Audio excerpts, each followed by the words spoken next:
Assalamualaikum warahmatullahi wabarakatuh. Selamat siang, salam sejahtera kepada para pemirsa. Hari ini kita kedatangan 4 tamu istimewa pada acara pelantikan Perhimpunan Ahli Bedah Indonesia Pabijaya Jakarta Raya. Yang terhormat Ibu Dr. Diani Kartini SPB Konsultan Onkologi. Yang terhormat Ketua Program Studi Bagian Bedah FKUI Dr. Erwin Daniel Julian SPB Konsultan Onkologi, dan juga utusan dari PP PABI Pusat ya, yang terhormat Dr. Heri Setianto SPB, dan yang terhormat Pak Ketua Pabijaya Dr. Henry Boyke Sitompul SPB Finax. Saya sendiri memperkenalkan diri saya adalah Dr. Asrul Muhadi SPB. Nah, pertama kali saya ajukan pertanyaan menyangkut sehubungan dengan acara Bincang Pabijaya ini, yang terhormat Ibu Dr. Diani Kartini. Dok, sebagai Ketua Departemen Bedah ya, itu artinya sebagai produsen, pabriknya ahli-ahli bedah ya Dok ya. Bagaimana sebenarnya masa depan spesialis bedah, dalam hal ini ahli bedah umum ya, karena sesuai dengan Perkonsil 73 itu ada beberapa kompetensi sebenarnya yang harus dimiliki dan dikembangkan. Tetapi kenyataannya pada saat mereka belajar dan dia terjun ke masyarakat, banyak hal-hal yang tidak diperkenankan. Nah, bagaimana upaya dari bagian Departemen Bedah FKUI ini bisa mendorong hal itu supaya menciptakan ahli bedah yang handal dan bisa berbakti untuk bangsa dan negara di antara wilayah Nusantara yang luas ini dengan penduduk 270 juta jiwa, sementara bisa memanfaatkan perhimpunan yang menurut hitungan kami PABI itu ada kurang lebih 3.600 orang. Silakan Ibu Dokter. Baik, terima kasih Dr. Asrul atas pertanyaannya. Ini merupakan suatu kehormatan buat saya untuk hadir di acara ini. Memang dari kami prodi dari Departemen Ilmu Bedah FKUI, kita mempunyai beberapa prodi, salah satunya memang prodi SP1 untuk dokter prodi ilmu bedah. Kami memang menghasilkan atau memproduksi dokter-dokter bedah umum yang tentunya akan bekerja atau melayani masyarakat diharapkan di seluruh Indonesia. Tentunya pasti kita tahu Indonesia kan kepulauan, kebutuhannya pasti akan berbeda, sangat luas juga. Ya, jadi di perifer, kemudian di sentral, itu kebutuhannya pasti berbeda. Jadi sebenarnya alangkah baiknya kita juga memotret apa sih sebenarnya kebutuhan masyarakat untuk ahli bedah umum ini. Kebutuhannya apa? Tentunya kita akan memperhatikan itu juga, Dok. Jadi biar misalnya nanti peserta didik kami yang kita tempatkan di perifer, itu dia bisa melayani masyarakat. Tentunya akan berbeda misalnya di daerah pusat, yang mana pasti sudah banyak subspesialis juga. Jadi kita berusaha untuk mengakomodir kebutuhan masyarakat di seluruh Indonesia ini. Jadi kita juga kemarin baru saja mengadakan satu pertemuan bagaimana sih sebenarnya modul yang diperlukan untuk dokter bedah. Makanya kan kami kemarin mengundang juga untuk Dr. Boyke sebagai upaya kita juga untuk memenuhi kebutuhan masyarakat. Seperti itu, Dokter. Betul. Ya. Terima kasih, Dok. Berikutnya yang terhormat Dr. Erwin ya, sebagai Ketua Program Studi. Dok, bagaimana kendala-kendala apa yang dihadapi dalam pendidikan spesialis kita ini, residen ya? Karena itu kan harus mencapai target sesuai dengan Perkonsil ataukah sesuai dengan demand atau permintaan masyarakat kita, Dok. Sementara kan seperti tadi kita bilang ada keluhan dari pemerintah kita misalnya bahwa kita kekurangan dokter spesialis, tentunya menyangkut kita. Tapi sebenarnya menurut analisa kami bukan kekurangan dokter spesialis, tapi kekurangan kompetensi. Karena ada beberapa kompetensi kita yang tidak diizinkan. Misalnya Simino misalnya ya, CPD, padahal itu adalah diproduksi oleh pabriknya yang terhormat di guru-guru kita ini. Silakan Dr. Erwin. Ya, terima kasih Dr. Nasrul. Tentunya program studi nantinya akan menghasilkan produk-produk dokter bedah, bukan bedah umum, tapi produknya adalah dokter bedah. Kita tahu negara kita negara kesatuan, sangat luas sekali, sangat banyak memerlukan tenaga dokter bedah, sehingga program studi kami tetap akan melaksanakan pelatihan ataupun pendidikan untuk mencapai kompetensi-kompetensi yang sudah ada, Betul. yang sudah dicanangkan, dan sebagai program studi kami akan berupaya untuk mencapai kompetensi para peserta didik. Betul. Tentunya dengan banyaknya wahana-wahana pendidikan. Kami senang sekali dengan bincang-bincang ini, kami bisa bertemu dengan teman-teman dari PABI Jaya yang tentunya merupakan juga wahana pendidikan peserta didik, dan mereka tentunya akan mencapai kompetensi tersebut.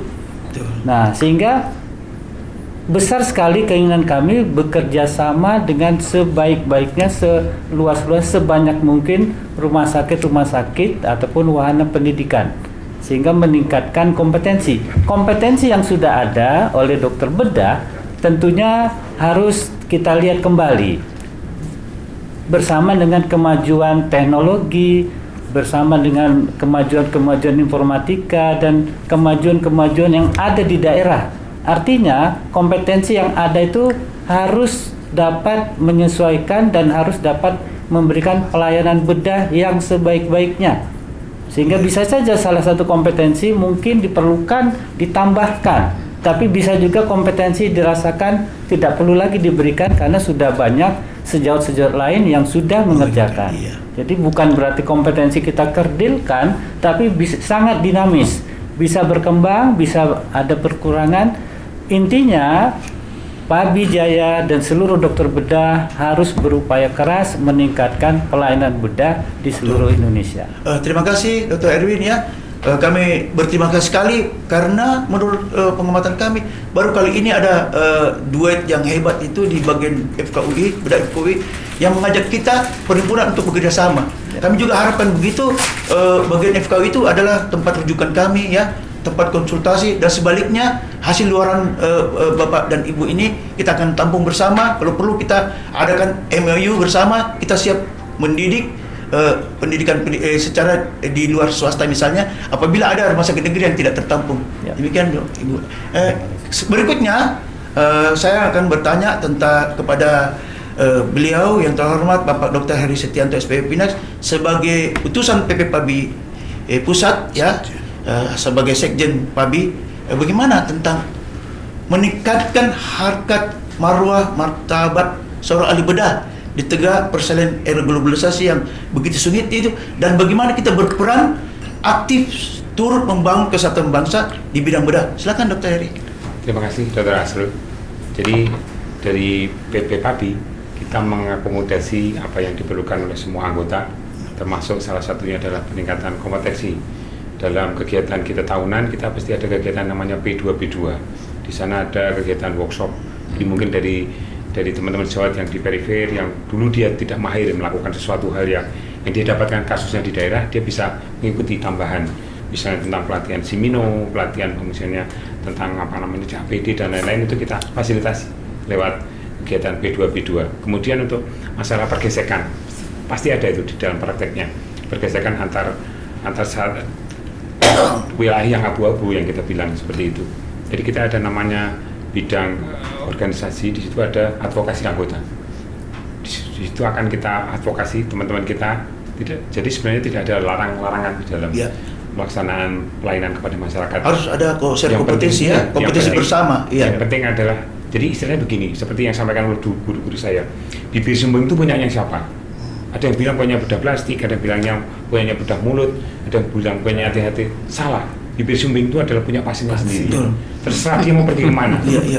Yang penting yang mengerjakan itu kompeten, dan janganlah berani mengerjakan kalau tidak punya kompetensi. Betul. Jadi yang tetap kita pertahankan, yang kita mintakan dari teman-teman pendidikan, salah satunya adalah bagaimana menjaga kompetensi ahli bedah sesuai dengan Perkonsil 73. Kemudian kita sudah juga bekerjasama dengan kolegium. Dalam perkembangan terakhir waktu Konas kemarin, di dalam suatu cabang yang ada IPB atau Institusi Pendidikan Bedah, maka anggota cabang itu akan diikutkan dalam kolegium. Jadi dalam kemudian nanti ada istilahnya seperti yang disampaikan oleh Bu Dr. Diani dan Pak Dr. Erwin. Di sana ada pembuatan kurikulum, kemudian bidang ujian. Nah, nanti semua pengurus cabang, anggota cabang itu akan diikutkan diikut sertakan dalam pendidikan dan pembuatan kurikulum untuk calon ahli bedah yang tahu betul mana yang diperlukan di daerah-daerah. Jadi sebenarnya seperti yang kita sampaikan juga bahwa problemnya itu sebenarnya bukan jumlah. Kita memang jumlahnya besar, tapi problem yang utama adalah distribusi. Iya. Distribusinya itu kurang begitu merata karena distribusi itu yang mempengaruhi banyak. Teman kita sejawat sudah mau berada di tempat yang sangat terpencil, tapi fasilitas-fasilitas yang disediakan itu tidak sesuai Dukungan Pemda juga kurang upaya. Dari perjanjian awal Keamanan itu juga, ada. salah satu keamanan juga Iya. ya. Keamanan itu. Iya, kemarin ada teman sejawat yang dari Papua itu, dia bisa mengerjakan semuanya. Tapi keamanan jiwanya kan terancam. Betul. Itu juga jadi kendala. Betul. Kemudian juga masalah salary, masalah pendidikan anak-anak. Kan tidak akan mungkin seorang ahli bedah itu akan pergi sendirian. Jadi dia punya keluarga yang harus juga dihidupi dan dilihat masa depannya ke depan.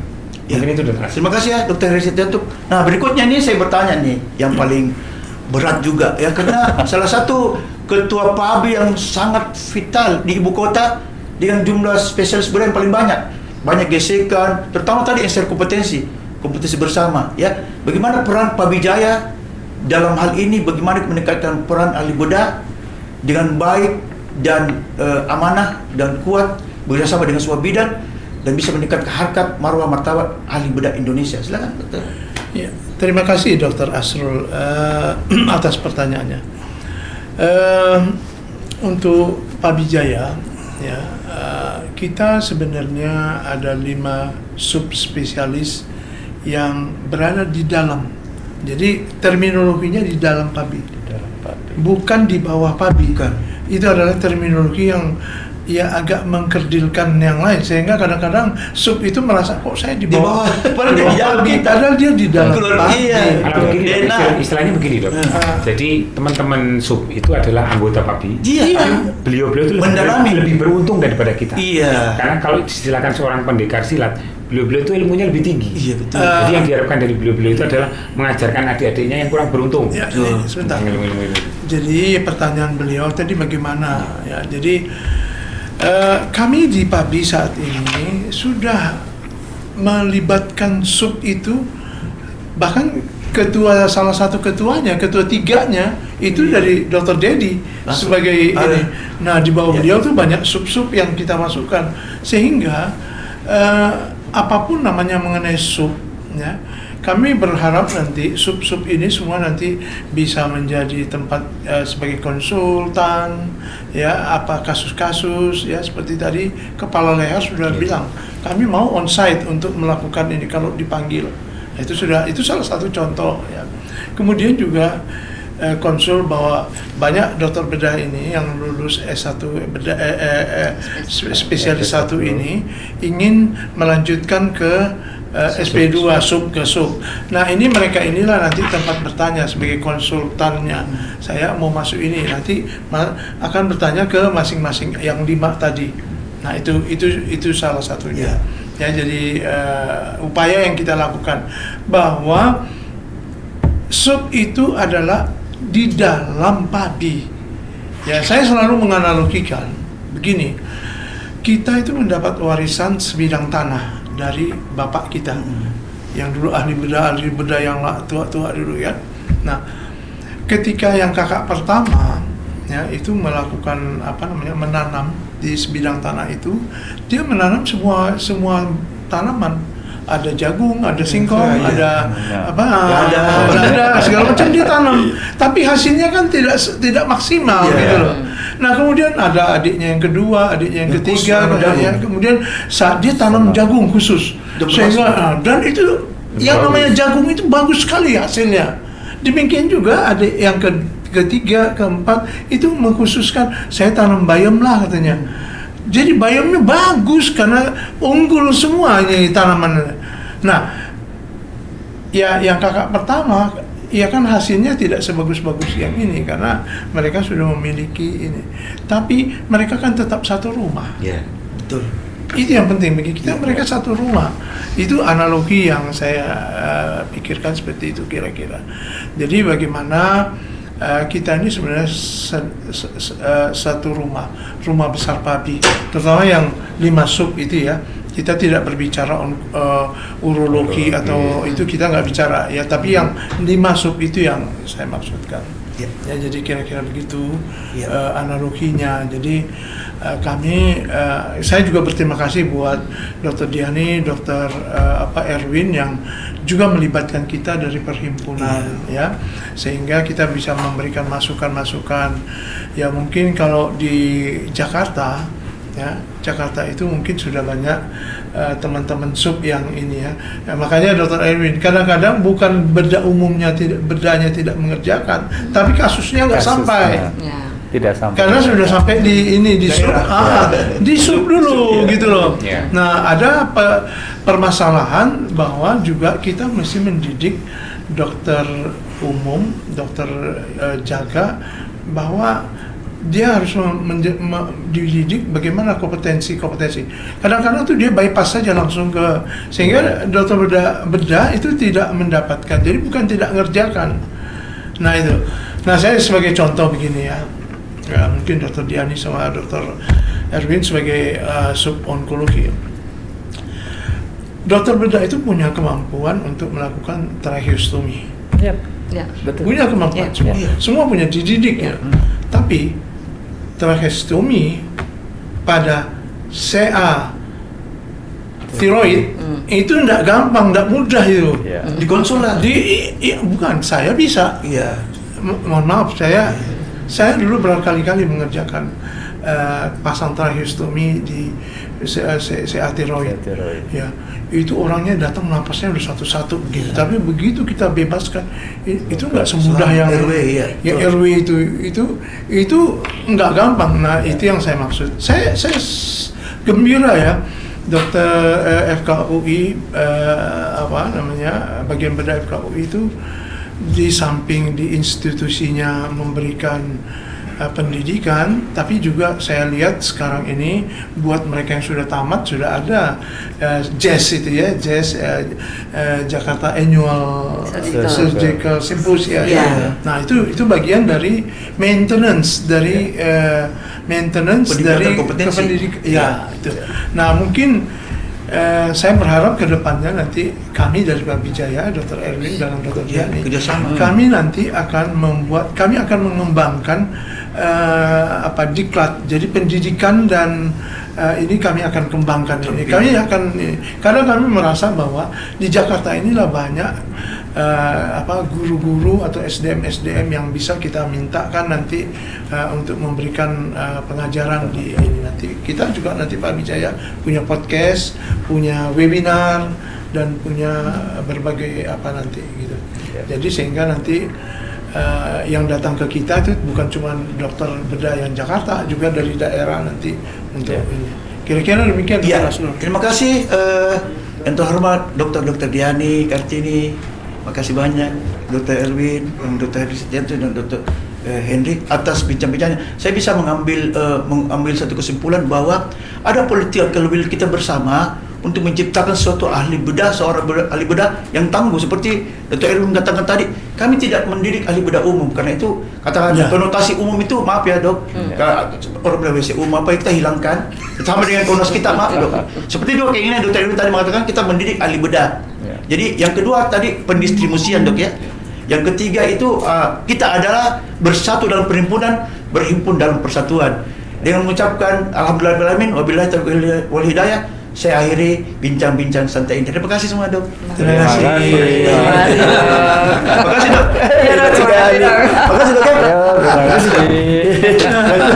Iya. Mengalir saja.